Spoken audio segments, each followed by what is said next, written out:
Hello, and welcome to episode 14 of the God Cells podcast. I'm Eric Merola.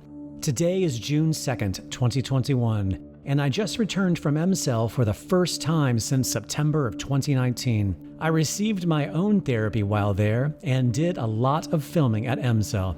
It was my first visit to EmCell's new clinic while filming the sequel to the God Cells, documenting various Americans who are getting fetal stem cell therapy at EmCell for a variety of reasons. For example, I have been following two families with autistic children since 2019 that I documented and will continue to follow up on, who are showing great progress. I filmed an intrathecal procedure, which is when EmCell's doctors inject the fetal neuronal brain cells directly into the spinal canal for a Parkinson's patient who is also showing great progress. I filmed a woman with lung damage who was the first American to receive fetal lung cells inhaled directly into her lungs. A tennis player with various sports injuries, including injured knees, who is already showing great progress. And I filmed every minute of my own therapy, where I even got fetal eye cells injected into my eye sockets. And I will be returning to EmCell July 18 through 24, and again in September of this year to continue production by following more and more patients. But most exciting of all, I filmed and toured EmCell's newest state-of-the-art, one-of-a-kind fetal stem cell harvesting, sorting, testing, and storing facility and laboratory. And it's a mind blower. So much so, I will be releasing an extended edit online of this tour, plus an extended interview with the lead scientist running the show behind the scenes. While there, I met an American who I wasn't planning on documenting, being treated for the first time for multiple sclerosis. His name is Scott, and he is 52 years old, and he's the conversation for today's podcast. While I spent an hour with Scott in his clinic room to meet him in person for the first time, I decided to follow up with him after I returned home, only to have him report fabulous news about his progress. So much so, I asked him if I could call him up and record our conversation for today's podcast. If you are listening to this and want to continue to stay tuned to my future releases of podcasts or new videos I'm releasing, just subscribe to the God Cells YouTube channel, follow me, Eric Merola, or the God Cells on Facebook, Twitter, or Instagram, or sign up to my mailing list at ericmerola.com. That's EricMerola.com. Or if you just want to ask me a question or want to learn more about fetal stem cell therapy, you can always email me at eric@ericmerola.com. Because without meeting new people like yourself shooting me an email after usually seeing my first documentary on this subject, I wouldn't be able to keep track of all of these amazing people I've met and will continue to meet to make these podcasts and new material about this incredibly life-changing, innovative technology. Like Scott today, who emailed me after watching the God Cells and decided to be treated the same week I was in Ukraine this past April. My website is ericmerola.com, and the website for this documentary series is stemcellsmovie.com. I hope you enjoy today's podcast with Scott, discussing his exciting results only a month after receiving his first therapy for multiple sclerosis. Hey, Eric. Hey, Scott. How you doing today? I'm good, man. How are you? I'm better than good. Well, I'm normal. Well, I guess that's a good thing. Well, it's been a long time since I felt normal. And, since I've been back, people always ask me, well, how do you feel? You know what I mean? They think it's this magic bullet. And I'm like, well, I still have MS, but I feel normal. And, to a lot of people, that's not a big deal. But when I don't stress about getting in and out of the shower or walking up and down stairs, it's a big deal. Sure. Yeah. A lot of us, including myself, we take for granted the normal feeling. Yeah. I mean, it's hard to explain unless it's kind of been stripped away from you for a while. You don't really... You compensate and you're used to compensating and you're like, well, it's not that bad. It's amazing what, a human being can get used to. But for me, I was at the end, I was like, I got diagnosed after 6 years and with not much fanfare and kind of like, well, here's this drug and it's $70K a year if you want to take it. But it's not going to make you better, and there's a laundry list of side effects. Right. So, I'm glad I made the decision that I did. Remind me, so that's right, you were basically faced with taking this drug, and then you said, okay, and then you decided to go to EmCell. Just remind me sort of the timeline. Well, I mean, I had gone to doctors all over the United States, actually, like 17 of them. Okay. And none of them would pull the trigger and said that I had MS, even though I had all the symptoms. Right.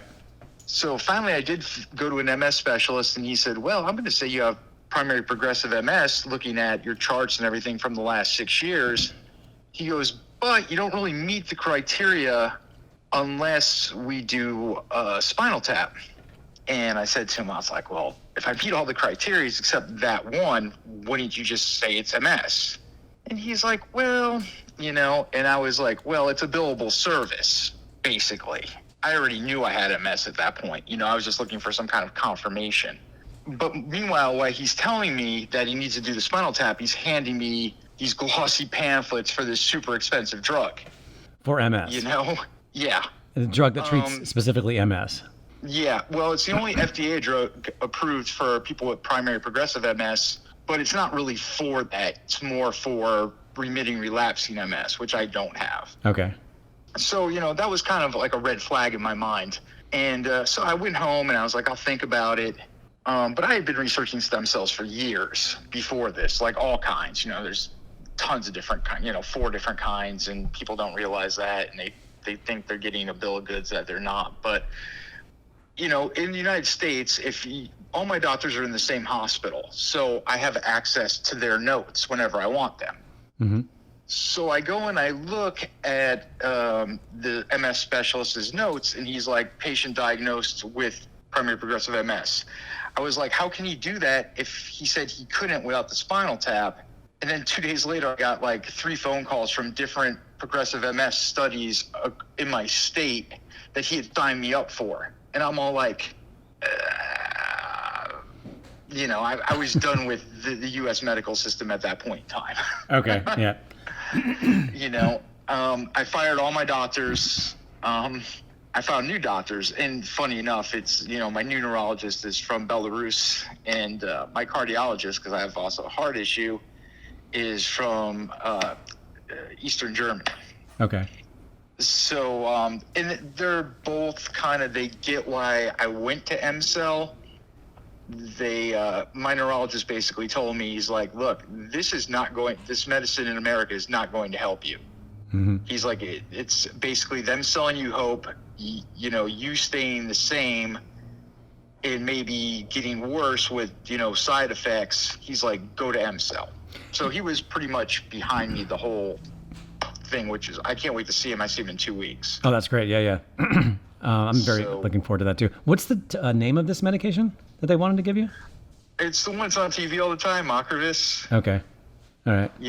I mean, and that's my other issue. It's like, look, if you're spending this much money on commercial ads on TV for, a drug that treats a uncurable disease that isn't a huge part of the population, that should also be a red flag to people, I think. You know what I mean? Sure. Yeah. It's like I'm watching the Super Bowl and I'm seeing a commercial for MS medicine, and I'm thinking to myself, how many people really have MS or are going to need to take this medication? And if they do have MS, they already know about it.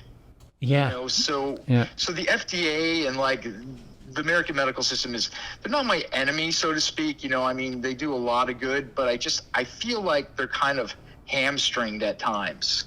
Yeah. I mean, I could go on for ages about it. Yeah, no, I mean, you're trusting your intuition, and you're a smart guy, and you're seeing all the writing on the wall. Yeah, it goes without saying. Yeah. It's a lot about capitalism here, and I get that. You know what I mean? I understand people need to make money, but however, it's like, at what cost? You know what I mean? Yeah. You don't get rich by curing people. You know what I mean? Yeah. And that's the issue I have. That's true. It's just that's the way the system is designed. It goes back to my early days of working on these documentaries involving cancer. as an annual billing, as annual billable, like bills for a cancer patient is around like a bottom barrel is like $250,000 a year. And then you multiply that times everyone living with cancer right now, it's like $4 trillion across planet Earth. Like just to talk about cancer for a minute. So if you found something that would knock that out, I mean, it would be detrimental to the economy. And your diagnosis is such a small portion of the population, as you said. And there you go. You attach a $70,000 a year price tag to your diagnosis. And how many years would you take that? So 7 times, say 5 years, $350,000 of billable invoices, Yeah, plus doctors, plus, everything else. And that's why, like, to me, it was a no-brainer because I did the cost analysis of going to EmCell or, doing this treatment that probably would give me some terrible side effect. I was like, this is a no-brainer. I mean, this is just really common sense. It's not even, I mean, you don't even have to be a doctor or, have to have half a brain to figure it out. And it's weird because my brother-in-law, the reason I live in Alabama, because, I lived in Los Angeles and New York City like you have, I wound up in Alabama. People always say, well, how'd you wind up there? And it's my brother-in-law at the time had stage 4 cancer, and he went to Tennessee and they did HSCT, which is where they take your bone marrow and spin out the stem cells and re-inject it and give you chemo. Yeah. And now he's been cancer-free like 12 years. Mm-hmm. What kind of cancer was it, though? He had lymphatic cancer. Right. Yeah. Those are actually quite treatable. Yeah. Yeah. But I mean, like, he's been like literally cancer free for 12 years by, this, basically they're his own stem cells. So, I mean, that alone was always in the back of my mind. You know what I mean?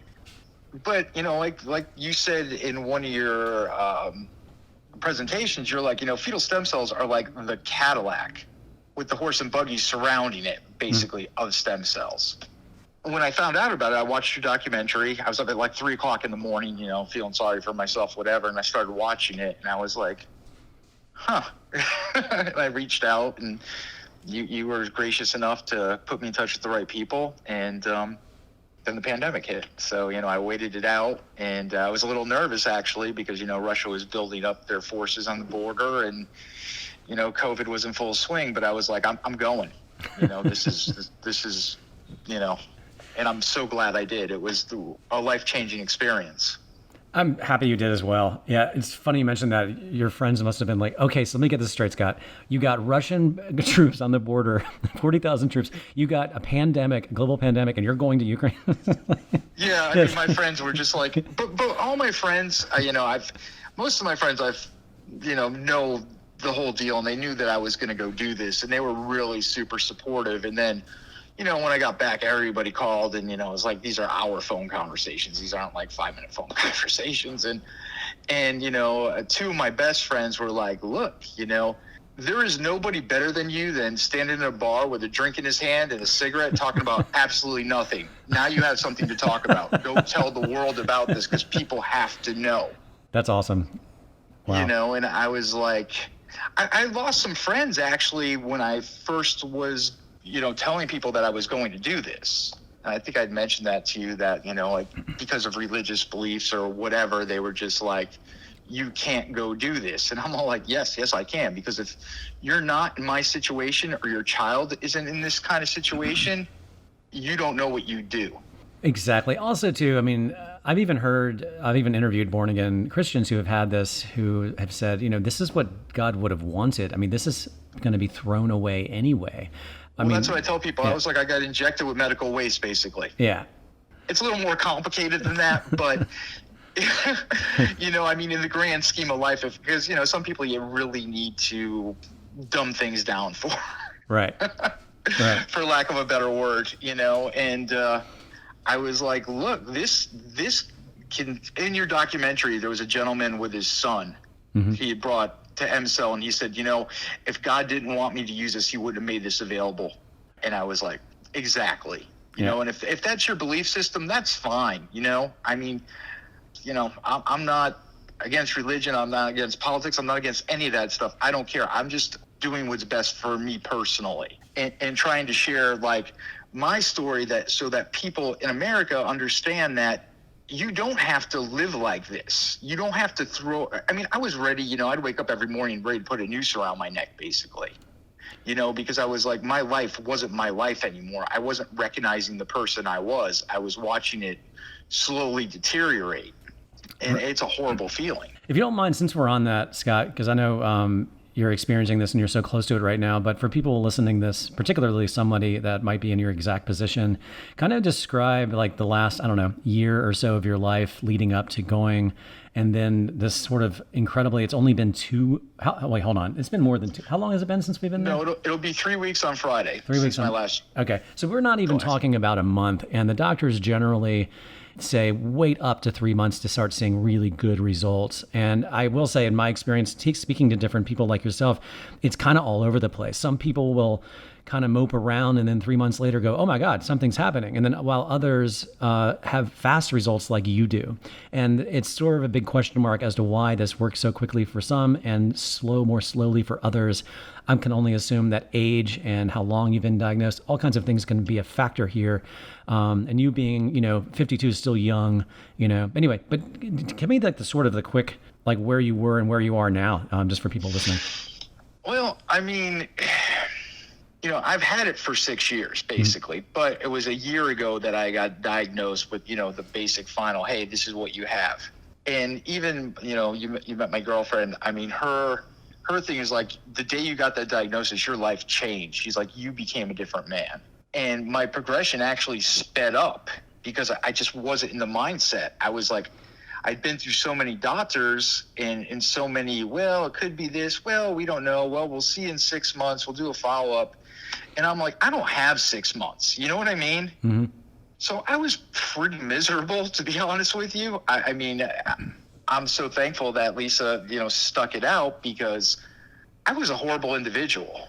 There was no joy from anything. I was just basically waiting for the other shoe to drop. I'd given up, and I was destined to live with this. And then, I saw the documentary, and I'd been doing research about Panama and Germany, but I was like, it's a lot of money. You know what I mean? It's not, in the grand scheme of it, it's not compared to what you would pay for, in co-pays and prescriptions and everything else. It's actually less if you do the math. And a whole lot less than the $70,000 a year drug they were trying to give you. Yeah. Yeah. Plus, my insurance coverage and, my co-pays and prescriptions. So yeah, it's way less.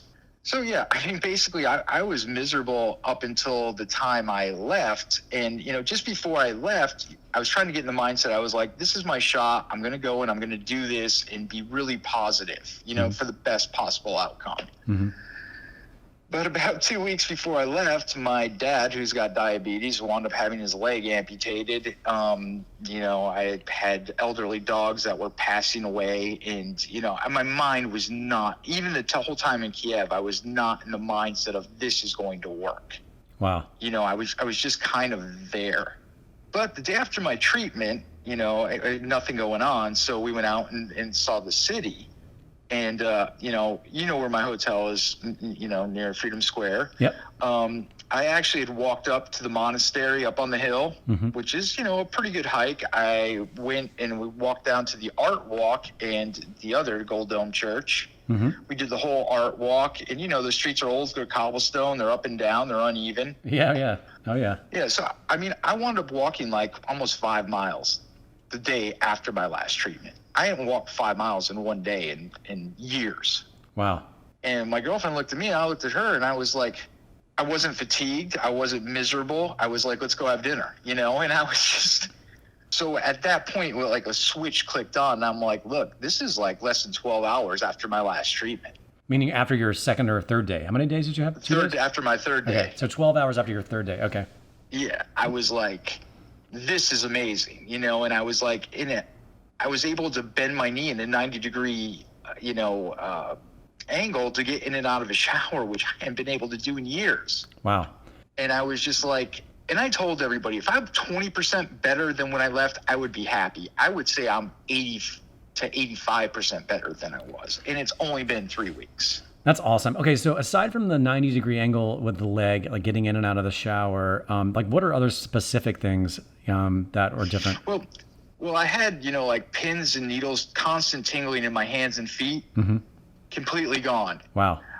I would have to wear gloves in the house because my hands were always ice cold. Okay. Wow. My body temperature, my feet and hands have been regulated.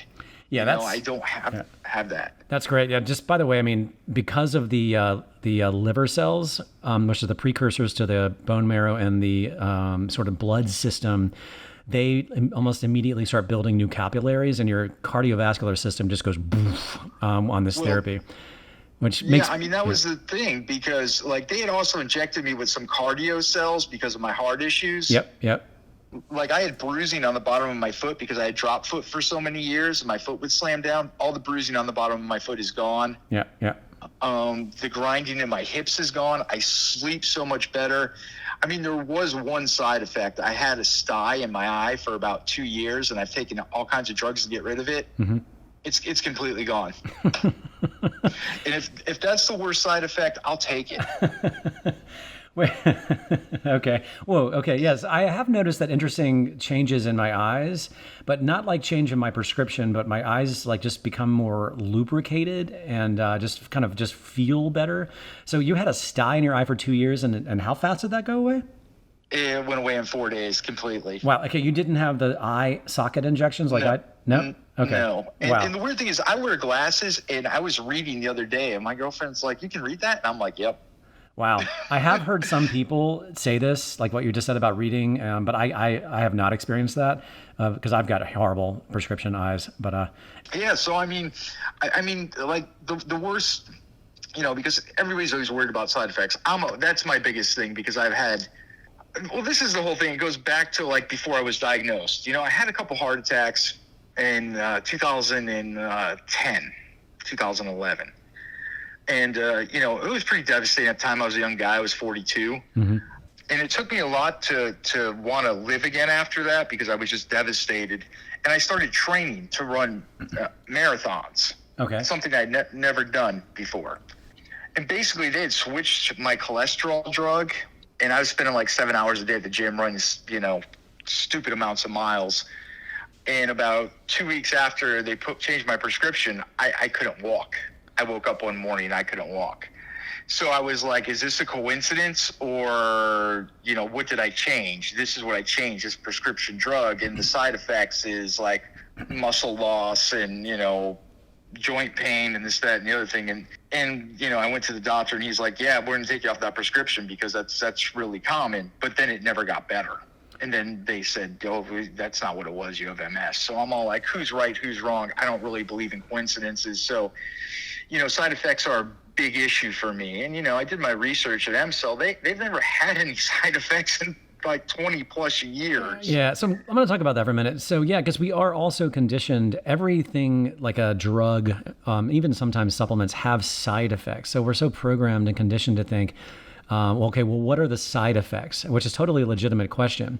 But then when you tell people, no, zero side effects, they just look like they don't think you're telling the truth. And I always say, the worst thing that can happen is you spend the money and absolutely nothing happens. But, the only side effects are all positive. There's just never been a negative side effect to this, because it's just well-honed, humming technology that has been worked on for decades that they've mastered, And by the way, of course, the only bad side effect that could occur is if there was some kind of contamination. But I did an extensive tour of this lab this time around, even more so than from the original documentary, because it's a new lab. Anyway, I'm going to be releasing this in long form. Like I'll release like an hour-long edit of this whole lab tour. And I watched them talk me through how they test everything. It's all triple tested. Yes, correct. Not only do they triple test the cells, but before they even do that, they get a blood sample from the donor and they test it for HIV, hepatitis, you name it. And if anything shows up from the donor, they'll just go, we're not touching this. And even though the material and the blood donor blood comes in at the same time, because they have to act so quickly once the abortion occurs. But yeah, so of course, if the donor is clean, then they'll still test it 3 times, almost like, literally, like you have 3 different sets of people testing it through the same 3, tests. And if they all 3 run clean, then yeah, it's okay to good to go. So so that's why they've never had any issues. So I mean, you walk in the new clinic, and it's pretty breathtaking. The whole thing, it's like Star Trek or something. It is. It's like, yeah, no. It's pretty crazy, and it's so clean, and just, I mean, I've been to a lot of hospitals over the past 6 years, and there is nothing I could compare that to at all. Yeah. I mean, and even the quality of care and the nurses and the technicians and the translator down to the driver, down to, to my doctor. But I mean, it was just anything I needed explained, or, I mean, she was almost annoyed that I didn't need as much explained because I'd done so much research, And she's like, don't you want, I'm like, no, I'm good. I was like, I've been, researching this for a year because I've been locked in because of the pandemic, you know what I mean? Because I was going to go just before that. And then I was going to go in December, and then, they got locked down again, and it was an issue. And so, as soon as it was open enough that I felt comfortable, I was like, we're going, let's get on the plane and go. And, I'm looking forward. I'm going to actually go back next year and probably, do another round, just depending on where I am in 9 months. Sure. I mean, clearly I recommend it. I mean, I know it's hard to say that because I know it's not cheap, but I've just done, even me who is healthy, I've done so much work to understand how it works. And each therapy literally, I know you know this, but it literally builds on the last therapy. And I have a long session with their lead scientist, who no one usually ever meets this person because she's busy behind the scenes on the lab side. And she's also the one that's sort of in charge of cherry picking each individual patient's cells based, because as you know, it's very personalized. Yeah. But she's the one that is sort of like the grand master, fetal stem cell person behind it. Anyway, but I've been having my, because I was one of the early people to have my telomeres tested, what's called the flow cytometer method. It's what it gets it takes a picture of your blood cells so you can actually see the telomere length. It's much more advanced than some of these consumer telomere like services in the United States.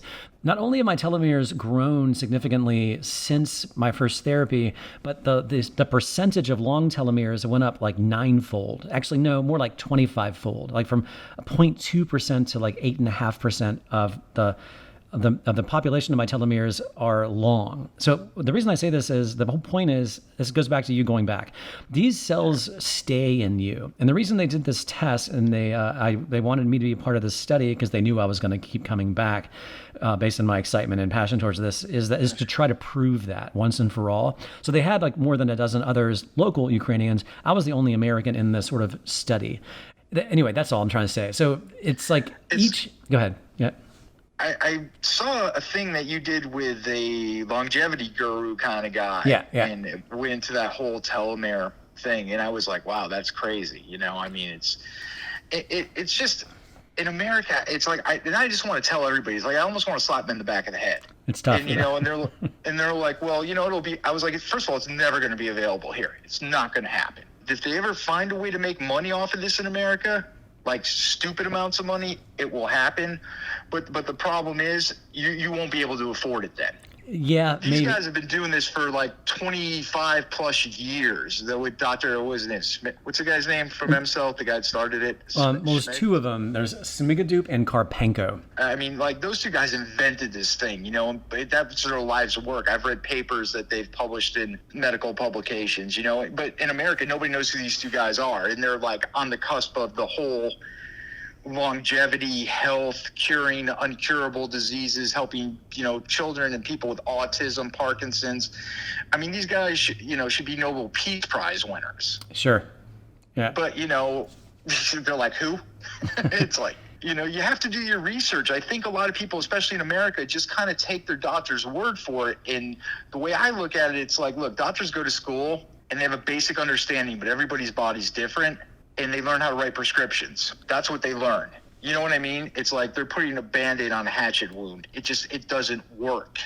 It's kind of how the system is designed. In fact, it's exactly how the system is designed. I mean, there's a certain protocol of education, and the industry is heavily involved in the educational system. I mean, they even sponsor and write most of the textbooks, honestly. And then they get out, and this is what they know. They are delegated to a box they have to work within, and the box works quite well for a lot of people. But but when you start to talk to them about this therapy, it's their job to tell you it's a bad idea, even if they understand. For me, like the doctors, they don't even know. They look at me like, I'm talking a foreign language. They look like a deer in the headlights. Yeah, you know what I mean? Because it is a foreign language to them. It's completely a foreign language to them. And I'm just like, it's like, look, you've been an MS doctor for 30 years. You should like at least know about this procedure, but you're like completely clueless, and like that doesn't instill confidence in me. You know what I mean? At all. It's like, should I have your job? I could hand out a glossy pamphlet for $70,000 a year and say, well, there's your best bet. Like, my neurologist being from Belarus, his whole thing was like, he knew all about it.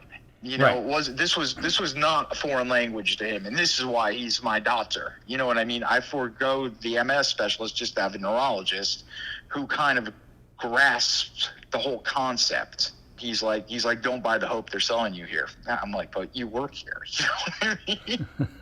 But we all have to make a living, so yeah, I get it. Speaking of doctors, so you're a neurologist that you're going to see him in 2 weeks, correct? Yeah, the 14th, I believe I see him. Okay, and how many times have you seen this particular neurologist? Well, I've seen him 3 times. It's a really weird story because the first time I went to him, he told me I had a vitamin B12 deficiency and I shouldn't cross my legs because it was causing neuropathy, and that's why I was having the problems I was having.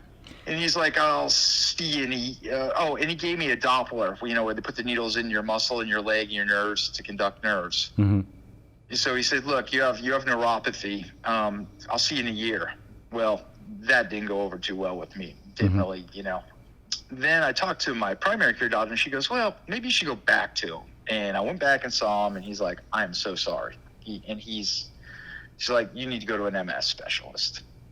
Went to the guy, and that was the guy with the shiny brochure and, the whatever, trying to sign me up for all these things, telling me I didn't have the disease because I wouldn't confirm it with a billable service. So, that guy was off out of the chart. Went back to see my neurologist. This would be the 3rd time, and this is when we started to really talk, where he was like getting to know where my mindset was, where I was like, hey, this is what I'm going to do. And he was like, absolutely. He's like, I'm looking forward to it. And he went as far as to say, hey, can you send me the EmCell site? Is there any way I can be in contact with the doctor there so I stay in the loop? So if something does happen, I'm knowledgeable about this, and, I can take care of you. And I was like, this is the doctor I want. That's great. So let me be clear. The doctor from Belarus is your neurologist? Yes. Okay. Wow. Yeah, I mean, he's definitely an interesting guy. I don't really like doctors for the most part because I think they're selling me a bill of goods. Mm-hmm. But he was brutally honest with me, and that's all I asked for. Don't sugarcoat it. Don't tell me if I take this, I'm going to be fine. If I do this, I'm going to be fine, because I'm probably not. Just tell me worst case scenario. Sure. Which a lot of people, I'm sure, don't want to know. But, when you have an incurable disease and you make peace with that, what more can somebody tell you that's going to make it worse? You know what I mean? I know. I mean, my idol, one of my biggest musical influences, actually died from progressive MS at like 51 or 52. Wow. He's a bass player of the Faces, Ronnie Lane. Okay. He had an MS foundation. I mean, he died broke and penniless. Rod Stewart actually paid for his medical upkeep.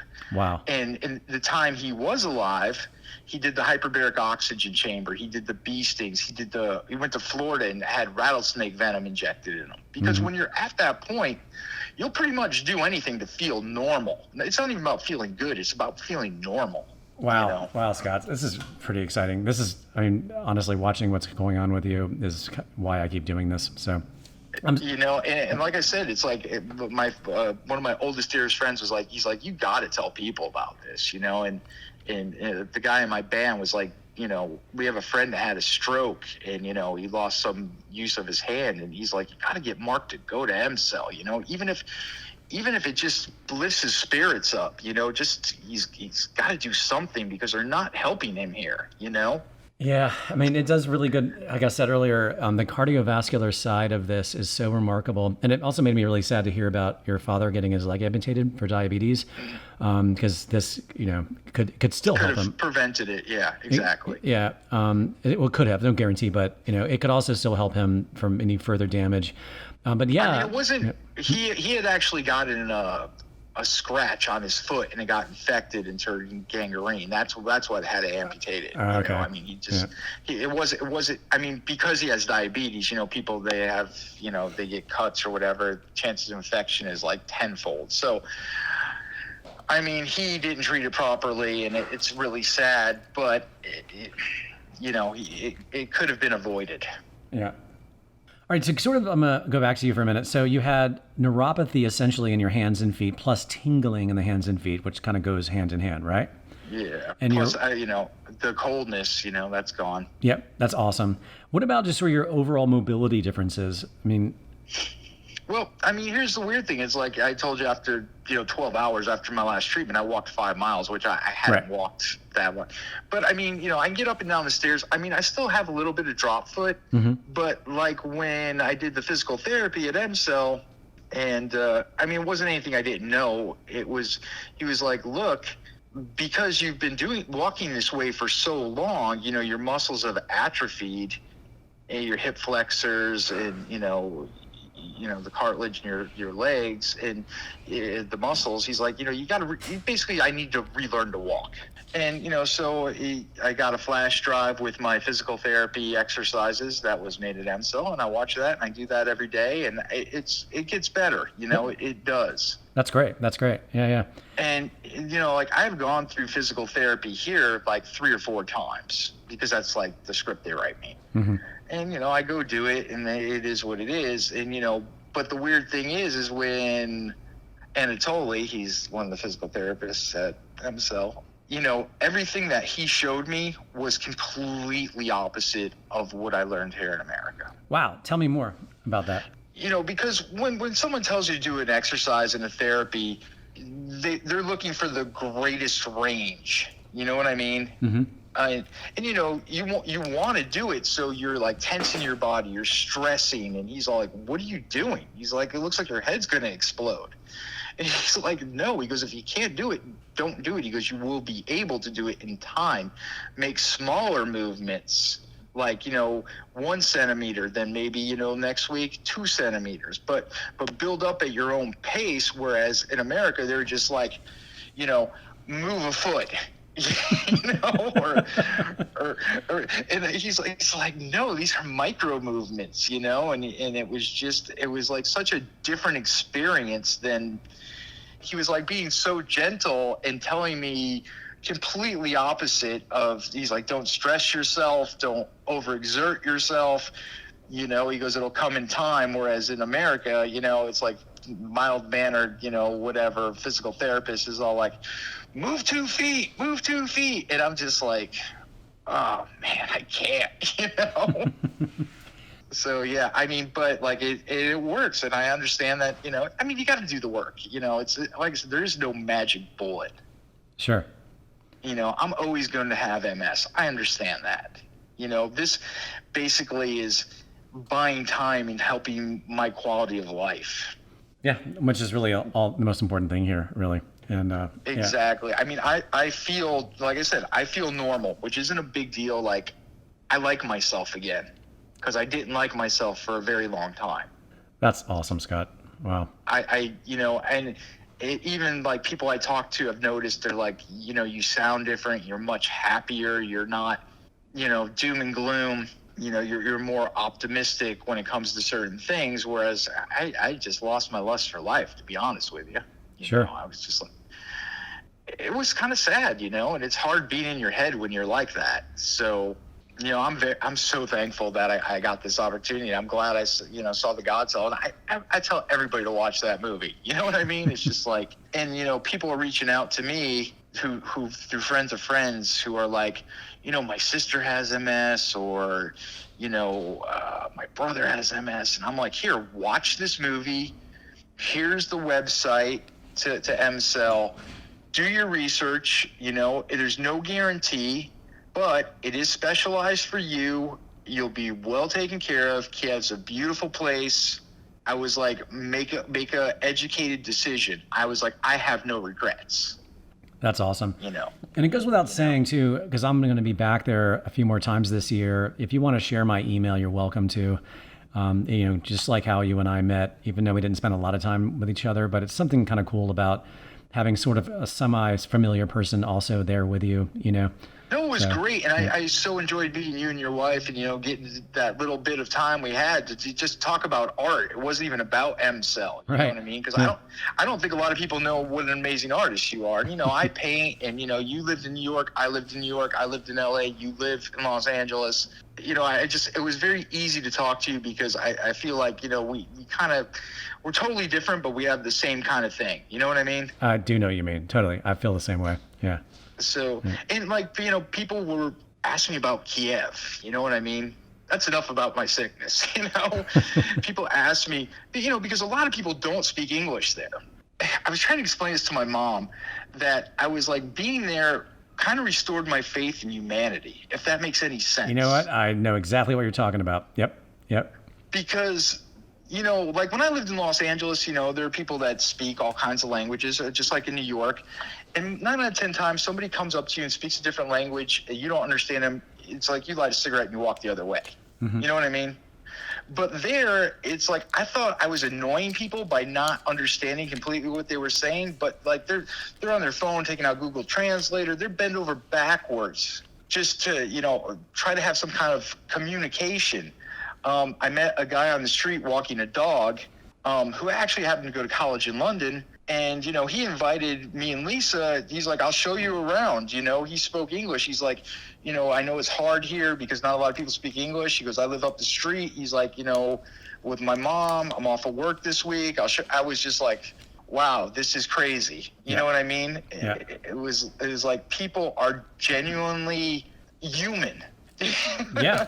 No, it is remarkable. Like because I've gone there so often, I've gotten to know a lot of the local like staff from the restaurants. So I'll be gone. I haven't been there in 2 years, and I walked back in for the first time in 2 years, the same trip you were there, and all the same people are there. Like, wow, like, and they will bend over backwards for you and do any favor for you. And it is. I'm glad you felt the same way. Yeah. It's remarkable. Like the concierge at our hotel played professional football, soccer in Denver for 4 years, and because his English was so bad, he couldn't get a job. He had to go back and become a concierge at this hotel. And but I understood what he was saying. And everybody there was so nice. I mean, I got to go around, all around the Medan, and went to the Witch Bar. But I mean, it was amazing how just like warm and genuine these people were. And they wanted to share their history and their culture, and and I've been to a lot of places. It's not like I've been stuck in one state my entire life. I mean, I've traveled pretty extensively through Europe and all across America. Yeah, I'm glad you feel this way, because this is also kind of the extra bonus about me going back so much. It's not just always, it is always about continuing to film more, and me now working on a second documentary, and of course me getting the therapy or taking a close friend or family member there to get the therapy. But yeah, the experience in Kyiv is such an enjoyable one, that it's such a warm, fuzzy, time. And I've been very Eastern European. Yeah, I've been to a lot of places too, and my wife is from Poland, so I've been all over Eastern Europe. And, I've been to Germany, London, China, Japan, but Kyiv still remains as one of my most favorite places to revisit. I mean, it's awesome. Yeah. But to spend time with the people at EmCell, and just to meet you and the people around my hotel and in the restaurants, they were so nice, and it made me realize. Like Lisa had gotten sick when we got back, mm-hmm. and I had to take her to the hospital. So I was sitting in the. Go ahead. Sorry. No. I was sitting in the hospital with her, and just watching, because that's what I do. It's like observe stuff. And I was like, oh my God, this is horrible. I mean, the doctor came in and like 3 seconds gave her a diagnosis without even basically talking to her and walked out of the room. And I was like, how can you make a conscious diagnosis in 3 seconds? I was like, that's crazy. It is a weird contrast after spending 3 days at EmCell and then having to end up in an American hospital with Lisa so fast afterwards. It must have been weird. Yeah. Yeah. I mean, but she wants to go back to EmCell because she has that COPD thing, and now they have that new treatment there. So we had talked to them about coming back for her also, for a 2-day treatment. Yeah. I filmed, I think I told you, I filmed the first, I guess, American probably that had the inhalation therapy of the fetal lung cells. For those listening, your girlfriend basically had like a bit of I guess, some breathing issues because she's missing part of a lung. Is that correct? She's missing the top lobe of one of her lungs. She has COPD and asthma. Okay. So anyway, you were telling me, oh my gosh, my girlfriend is not feeling well. Do you know if I can get one of these devices? And I was like, what? What does she have? What, And then you explained it all to me. I said, why did you not think about getting her therapy? Because this is perfect. Like, you're sitting here right now in Kiev. Anyway, just for people listening so they're not confused. But yeah, so I was suggesting that, she would be a great candidate. Their doctors have to first approve this, but for this inhalation therapy of fetal lung cells. But I got to see and speak to the lead scientist about this. So they actually used a 3D printer and built this special device that they use. They did like several different devices till they perfected it. And I filmed the first American using this device, breathing in the fetal lung cells. It's still early to see how she's going to do. But anyway, so yeah, I'll let you know if this woman, I think. Yeah, because when I go back, at least that's the goal, that we're both going to just deal with what we need to deal with when we're there. Cool. Yeah. So, I mean, I think it would be fantastic for her because, it's tough living that way. You don't know if you're going to stop breathing in your sleep and not wake up. She's like, at least this way, I maybe take that fear away. Sure, maybe. Yeah. I mean, it's the mental part of the whole treatment was, I think, bigger than the physical part, at least for me. I mean, mentally, I am so much better than I was. That's I was at the end of my rope, and now I'm looking forward to every day. Sure. It did kind of sleep up. Traveling that distance does kind of mess up your sleep cycle for a while, and now I'm back to normal. But I'm better than back to normal because it's like I'm sleeping 7 or 8 hours a night, and I wake up refreshed. I don't feel fatigued. It's not hard for me to get out of bed anymore. I'm sleeping solid because I'm not in any pain, and my feet aren't all weird and restless leg syndrome things gone.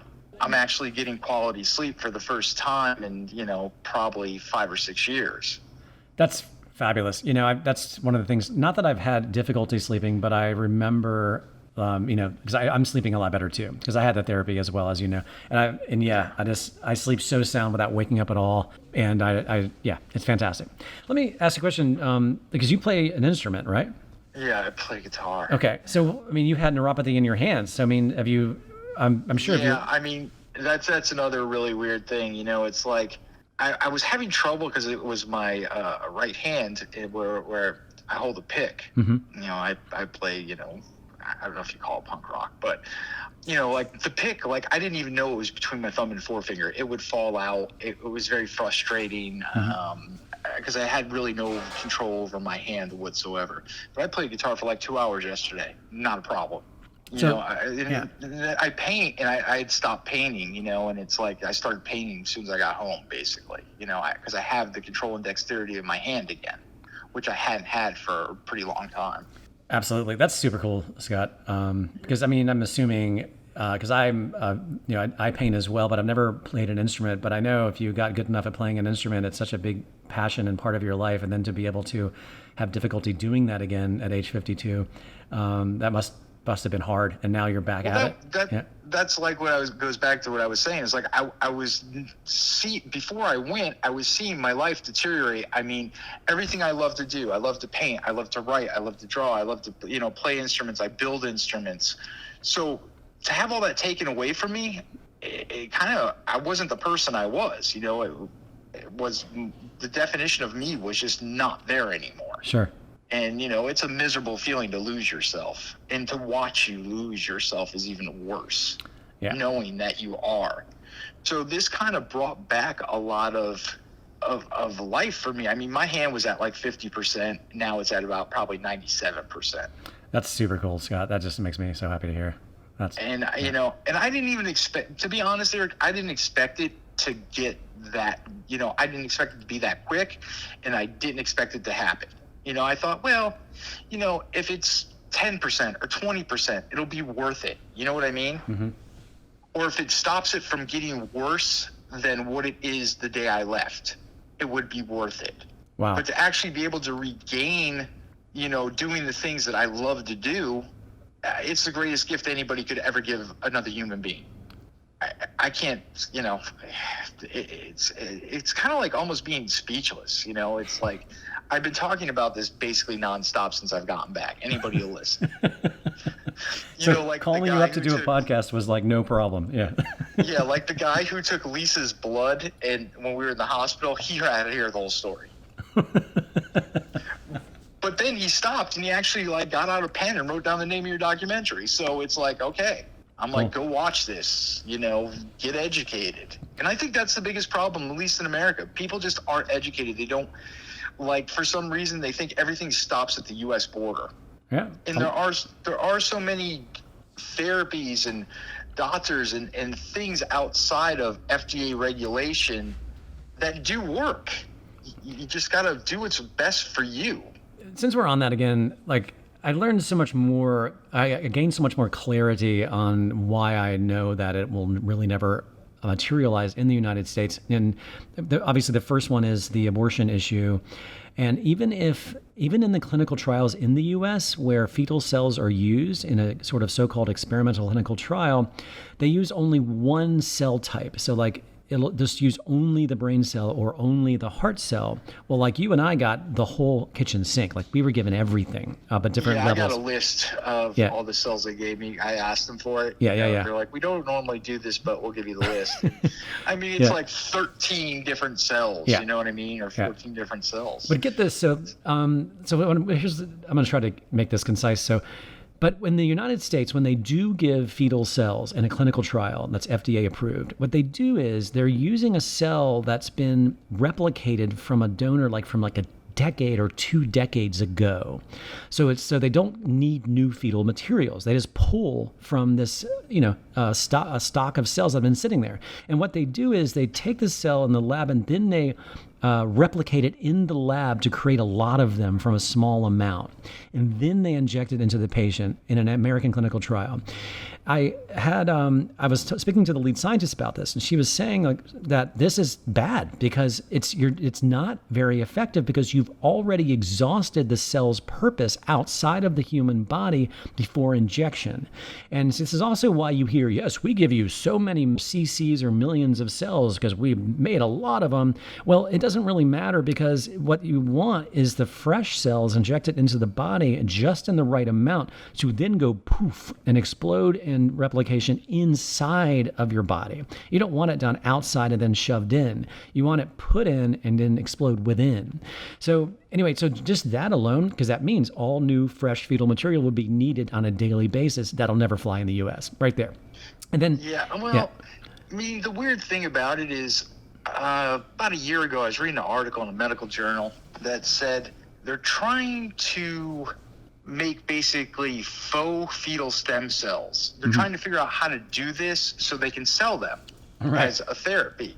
And it's like, well, there's so many abortions that happen in the U.S. regardless a year. Why do you need to make a fake version of it to do the same thing that you already have? And it was basically because they needed to figure out how to sell it. And patent it. Yeah. And put a price tag on it. And, you know what I mean? Mm-hmm. It is interesting if you really look closely at it, how the serious stem cell people that are doing the serious research in the U.S., they're all trying to mimic fetal. They're trying to crack that nut, which is kind of impossible unless you just use fetal, Yeah. You know, I mean, I used to be a member of a couple of MS groups on Facebook, and since I had to leave, like one was a remyelinization using stem cells, which I joined the group because that kind of was an interest for me. And basically, I kind of got into it. I was sharing my EmCell experience, and some lady from like Montana jumped in, and she's like, "You're a baby butch." I'm like, "Lady," I was like, "You're crazy." Yeah. I was like, "This is science. This is like, this can help you. Don't attack me for doing and sharing, my experience." Yeah. And she's like, "These are mesenchymal stem cells." And I was like, "Yeah, I know what the mesenchymal stem cell is." And she's like, "Well, you had embryonic stem cells." And I'm like, "No, I didn't. Embryonic stem cells are made in a petri dish." I'm all like, "And they cause, benign tumors and can cause cancer." I'm all like, "So, don't get into this contest with me because you don't know what you're talking about." Or someone will tell me, "Oh, I had that stem cell and it didn't work." And I'm like, "You didn't have done what I had done. Yeah. Trust me. Yeah. This is the only place in the world that this is legal." Yeah. And so, it's like a big debate with people. And I'm just like, "Oh, look, I don't want to debate you. This is what I had done. It worked, regardless of what your beliefs are, regardless of whatever, if you want a fighting chance at saving your own life, do your research." Sure. I can't stress enough to people, do your research. You were one of the ones, Scott, where it's just really just singing for you. It's just humming for you. This is great. I'm really glad to see it. Yeah. And the experience alone, just like I can't say enough about the doctors and the staff there and just how they make you feel. And I was like, this is some rock star shit. Yeah, it is. It really is. I sorry that I cursed. No, but no. That's the only way I can explain it to people. All my friends are musicians, so like they get it. Yeah. Like I said, at 3:00 in the morning or whatever, I was watching, Prime and, suggested for you, the God Cell. And I'm like, "Oh, okay, I'll watch it." Oh, that's cool. So you saw it on Amazon Prime, not YouTube. Yeah. Oh, that's so cool. Yeah. Yeah, it's the last movie that Amazon hasn't censored of mine. I'm not joking. They censored 1, 2, 3, 4 of my other movies. I have 5 documentaries. They've censored 4 of them. Yeah, they were on. You broach some subject matter that people don't want. It's interesting. I've seen 3 of them. I've seen the Endora Hustle now because it's on YouTube. Yeah. I saw the guy, the cancer doctor, Brzezinski. the first, Yeah. Brzezinski, and the God Cell. And it's some heavy stuff, man. It kind of goes against the grain, and but it's like people need to know this. You know what I mean? And I'm all for it. I love what you do. Thanks. Yeah. When I find a subject to do something to explore, I first see if anyone's ever touched it, first of all. Because if somebody's already told the story, then why do you need somebody else telling it, So that when I discovered fetal stem cells and I really understood it, I first discovered it in March of 2014, and I spent all of the rest of 2014 researching it. And I didn't turn the camera on until like October 2014 when I started in Mexico. And which, of course, long story short, it led me to Ukraine because I just followed the breadcrumbs and realized, where it all came from. But it was... it's the longest I've spent on any subject. Endora Hustle, like, what a bizarre niche story that is still incredibly fascinating, in my opinion, and relevant to the world as well. Oh, absolutely. Yeah. So, but like the God Cell, the weird thing about it is the Mexican clinic. There's a whole lot to that story. You could do just a story about that. I know. I really thought about it, but it's just a lot of time and resources to... Because I actually considered going there, but the guy who started is dead. Yeah. The guy who robbed the stem cells from, the Ukraine. Yeah. But the thing is he was like a 70s health guru. That's a story in itself because he was like a pretty big deal in the 70s. He was, yeah. Yeah. So, it's a very interesting story, but that clinic still runs. Yeah, it's really sad. I still get emails sometimes from people that went and then realized later it was a scam. or just like you, or they'll do their research and they will ask them about me, and they basically make up, each story is different, like some nonsensical story about me. Yeah, I don't know. It's very strange. And the fact is, they don't have fetal stem cells anymore. Like, it's not funny. But he was like cloning them in his kitchen, or he's trying to clone them in his kitchen. Yeah. But I went to his house once, and one of his nurses from Mexico, I saw her as a cleaning lady in his house in Malibu. Yeah. I mean, it's intense. But it also goes back to like what that guy was in the 70s. I mean, he was basically like this medical guru guy to the rich and famous, Yeah, honestly though, because I got to know him really well, he was just a really good con man. Absolutely. Yeah, because he was a medical doctor, quote unquote, but he never practiced medicine in his life. He was a psychiatrist, and he was just really clever at gaming the system. And because he had like a good con man, good confidence man, he was able to game the system. I mean, he was on Merv Griffin as like the Dr. Oz of his time. He was an affiliate of New York and LA, doing all these kind of like edgy medical news stories, which at the time were kind of cool. And then, he parlayed that when that career because he was then at towards the tail end, he was on like Geraldo and like really started getting into some weird sleazy subjects, and like just kind of like for shock value kind of medical stories that really had no real value. But anyway, that's my opinion. And then he just parlayed that when he found out about EmCell and convinced them, because they were still young in the process of their discovery, because he was this flashy, millionaire TV doctor, and just went in there and steamrolled them and stole their cells and then said, "See ya, thanks," and was charging for cells he stole. And it's incredible. It's just absolutely mind blower. Yeah, you're right. It's documentary. Story. Yeah, it is. Yeah. I mean, you can't make that up. No. It's like ID channel stuff. Yeah, no, it's true. Like, it was just absolutely a soap opera.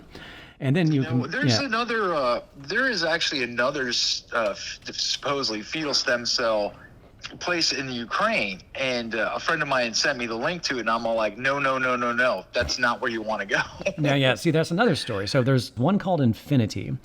That is, I'll just tell you this, they do not harvest their own cells. I think they're closed now, though. And then the other one's called UCTC. Now, this is also an interesting story, because UCTC is founded by the son of Smigadoop. And when Smigadoop passed away, the son said, who had no experience with fetal stem cells whatsoever, and just said, I'm taking over my dad's name, and I'm going to, take over this therapy. And they went, what? No, you're not. Yeah, you're not doing that at all. His name on it, and he's the guy that basically pioneered it. So, that's why I told him, I was like, go to EmCell. His son that's the place. Yeah, his son had nothing to do with the pioneering of it. His father did. And so when you look at their website, it says, founded in 1994. And no, that's not true at all. EmCell was founded around then, not UCTC. The son of the founder had nothing to do with this. He just tried to ride the coattails. And like the rest, they don't have the resources or the knowledge to harvest them. It's such an operation. Wait till you see the new footage of you saw the building. So the whole fourth floor is the lab. And each room has its own like circulatory system to avoid cross-contamination. I got to see with my own eyes the actual harvesting. They would not let me film that part. And these people are like essentially in like hazmat suits, harvesting these things. And then I got to witness the testing process, and I got to witness a positive of hepatitis right in front of me. They're like, we got to throw this away, this hepatitis. And I got to witness that. I got it all on tape. And this thing, you think the clinic looks like Star Trek. Wait till you see the lab. I mean, it's pretty amazing. And then there's Swiss Medica too that promises fetal stem cells until you actually like go to the page and you like do the research and you're like, no, this is not this. Wait, who's this? You mean Stem Medica? Swiss Medica. It's called SWISSMEDICA. Are they in America or in Switzerland? No, they have actually like 5 clinics throughout the world. Okay.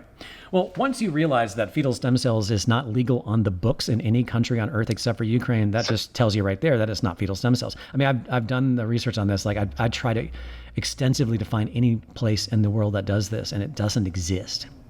And it just doesn't exist except for Ukraine. And my big question was, well, how did this come to be? You know what I mean? And then, I did a little more research on it, and it was like, the government was looking for a way to quell, issues. Well, you know how it came to be, right? in Ukraine? Well, originally I heard it was because of Chernobyl. Yeah, that's kind of like how it stemmed, but yeah.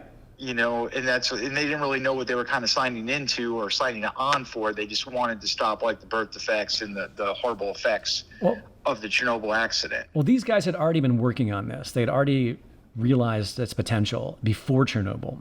But Chernobyl, because it was such a tragedy and it was such a disaster, and in the Ukraine region, they were kind of right place, right time. All the health regulations were loosened up tremendously. And their very, very first patient they ever treated, which I did kind of briefly show at the end of the God Cells, it was just the family was on Skype. None of them spoke English, had aplastic anemia, which is bone marrow failure, when he was like 7. Because his parents bought radiated milk from a milk farm radiated by Chernobyl. And so he was living off of blood transfusions, waiting for a bone marrow transplant, and they injected this kid with fetal liver cells and cured him. He's still alive. Oh, yeah, he has his own wife and kid now. Yeah, his own kid himself, yeah. So, no, it's incredible. He never had any other therapy since then. And this is somebody that was the only survival chance was bone marrow transplant. Avoided that.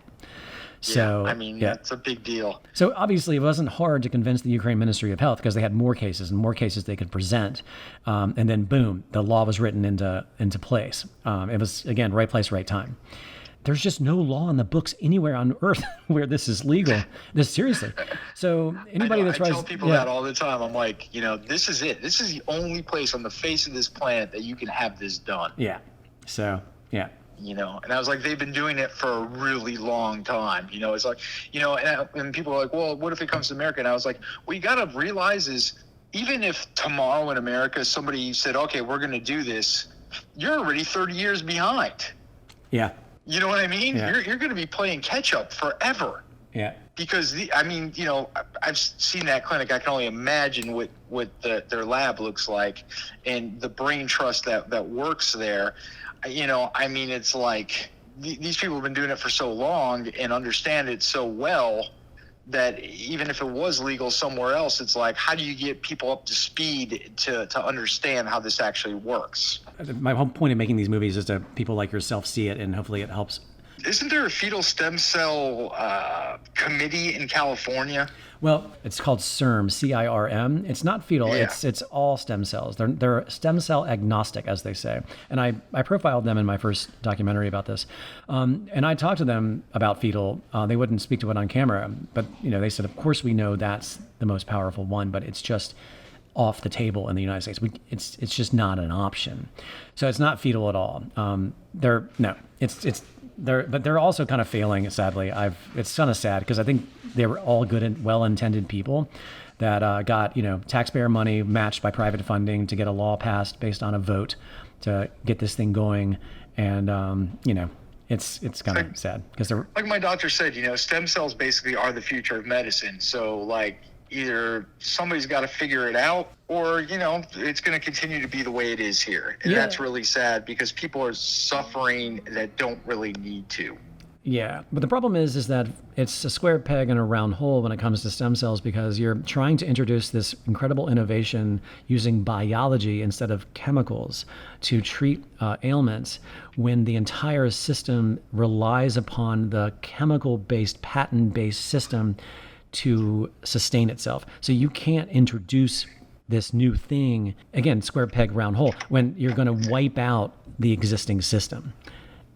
I have a couple friends in Las Vegas who have MS who are following, my whole journey because everybody's waiting to see what happens with me. You know what I mean? That's always the case. I've seen this happen so many times, yeah. And I'm okay with it, and I it's like I tell them, I call them, I said, man, I feel fantastic. I was like, if you can do this, if you can put together the money to do this, do it. It will change your life. Yeah, if you think about it, not that we even need to go here, but you saw that building. What would you guess that thing cost? I don't know. I mean, what, $10 million, $20 million? Easily. So because I know it was a new construction too. I mean, right. From the white marble floors to, it's just stupid crazy, you know. I mean, it's off the chain. Yeah. It's it's like I said, it's rock star shit. Yeah. You know what I mean? Yeah.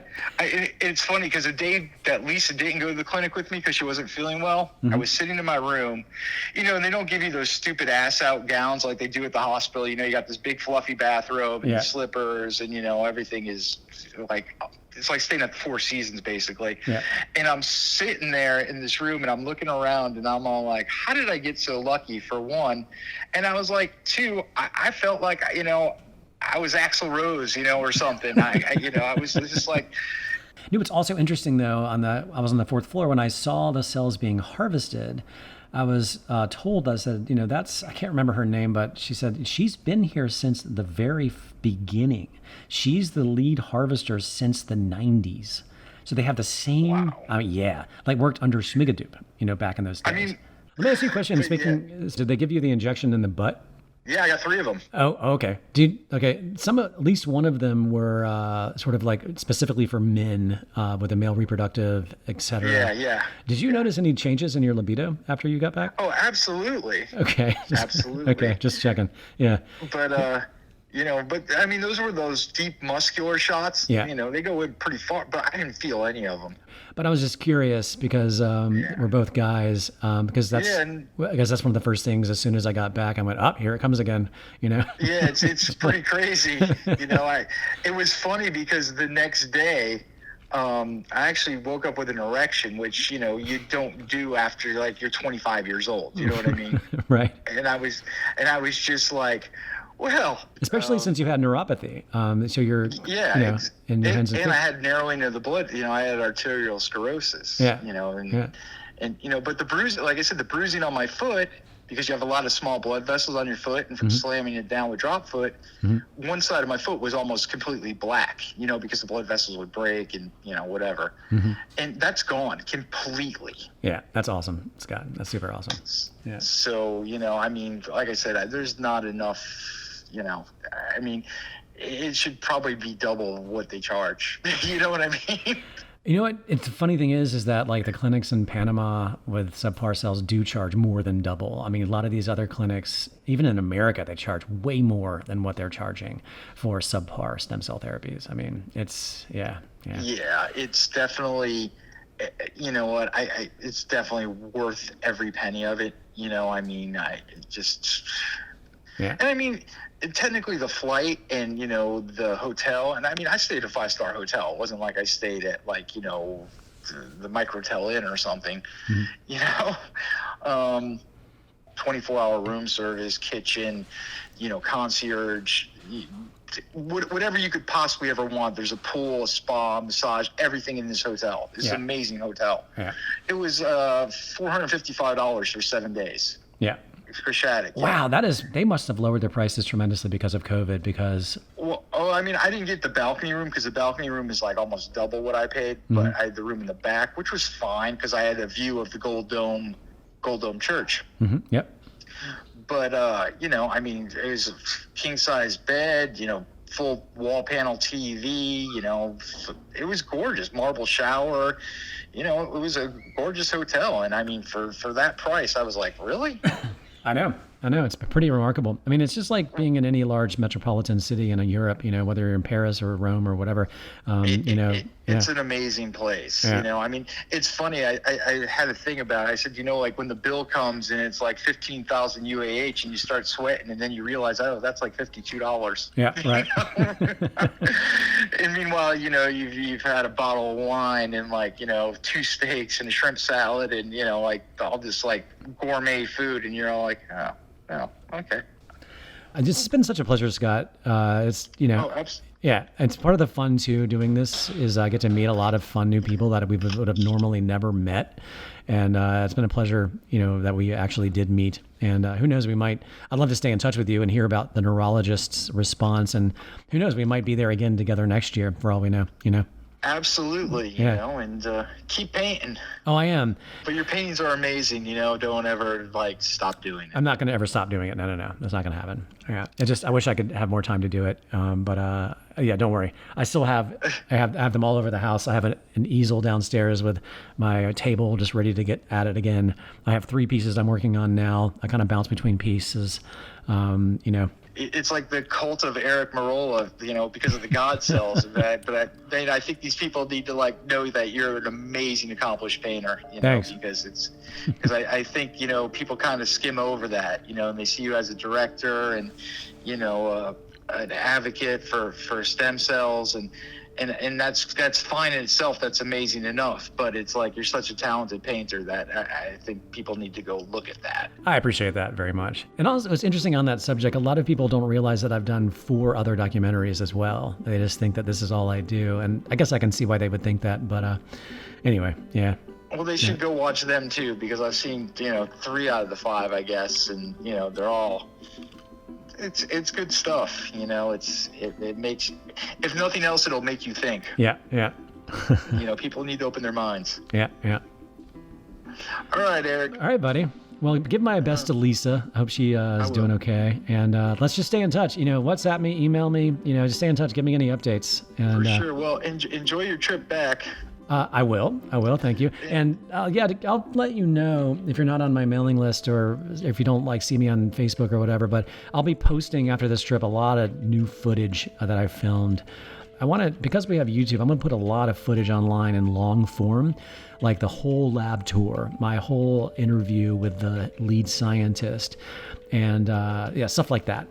All right, Eric. Have safe travel, man, and I'll talk to you when you get back. Sounds good, Scott. Awesome. Keep me updated. Thank you. All right. Thank you. Bye. Peace.